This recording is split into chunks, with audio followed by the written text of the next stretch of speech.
మార్పులేని జీవితం ఎందుకు పనికిరాదు. అబ్బా నాయన అట్టడి చేసి ఫ్లాష్ మ్యాన్ గుడ్లు తీసేశాను రా నాయన. ఇంకేసుకోని రా నీ ఈ గుడ్ల చస్. ఏమైనా కానీ ఈ గుడ్లు కొనే పవరే వేరేస్త్. ఈ గుడ్లు కానీ వేసుకుంటే మైండ్ అంతా అదొక ఇదే అయిపోద్దమ్మా.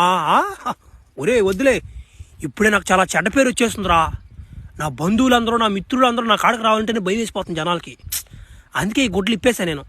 అట్టా పోయి జనాలతో కలిసిపోదాం. అరే నా బొమ్మే పెద్దదిరా. కాదు కాదు నా బొమ్మే పెద్దది. అరే నా బొమ్మ పెద్దది అంటుంటే ఒరే పిలకాలరా, ఒరే నాయన ఏమరా పదనే గొడవ పెట్టేసుకున్నారు మీరా? ఒరే మీకెవరిచ్చారా పదనే బొమ్మలా? అయినా కానీ అందరు బొమ్మలు బాగానే ఉన్నాయి కదరా, మళ్ళీ ఎందుకు పెట్టుకుంటారా గొడవ మీరా? ఎవరిచ్చారు నీకు బొమ్మలు? అంకుల్ మాకు ఈ బొమ్మలన్నీ స్వీటీ